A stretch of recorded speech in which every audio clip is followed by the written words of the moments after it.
Guys, nandito ako sa pinaka-town. Malapit sa ferry. Kaya nasa una ng panahon. Ay, lagi nang masama panahon dito sa isla. Ayan.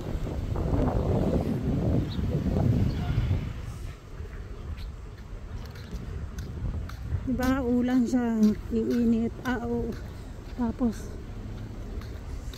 hangin siya, pang storm.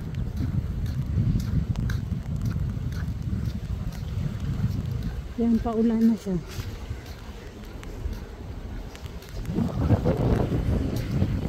Tayo mga po na nakapark. So yan, nag-boating pa rin siya kahit maulan.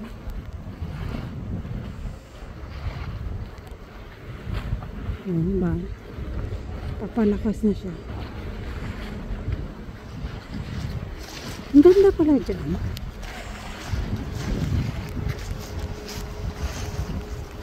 Yung pinaka-hotel. Diyan, tapos dito nakapark yung mga boat.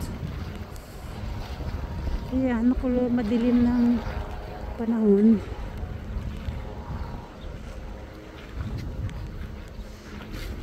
Dati dyan kami nag-fishing eh. Daming isda. Unang fishing namin dito sa Bermuda. Nang dumating kami dun guys sa dulo. Itong dock.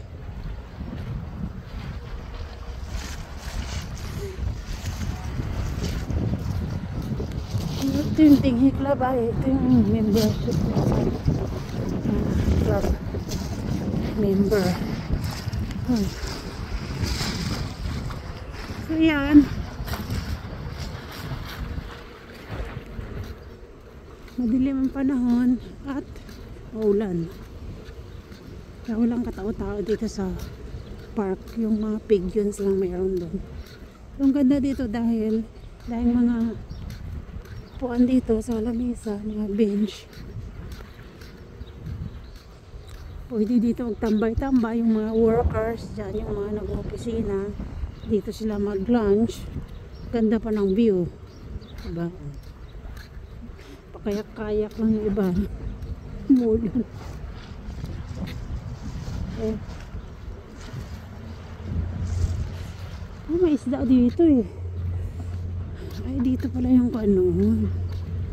Ito yung sasabi nila na Bermuda Triangle eh.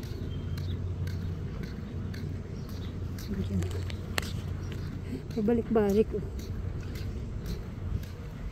Kahit umuulan. So yan, busy yung town.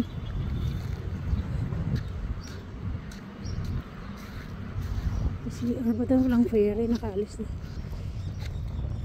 So yan, to the Bermuda Triangle.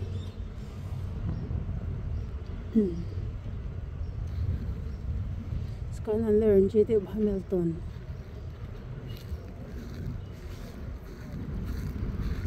Wala yung ferry.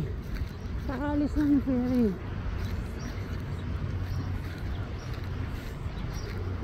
Tahimik yung park. Paghapon pa naman dito pag hindi umulan, daming nakatambay. So dyan sa dulo yung unang fishing namin. Dito unang dating dito sa islands. Diba? Kita yung mga dyan lang sa Front Street. Ang ganda ng view.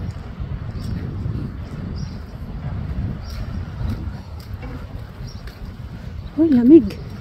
Oh, lamig na. Oh, tapos na yung winter eh. Pa-summer na dapat eh. Yun lang guys.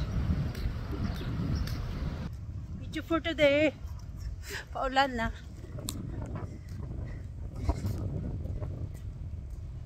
Thank you. Bye for now.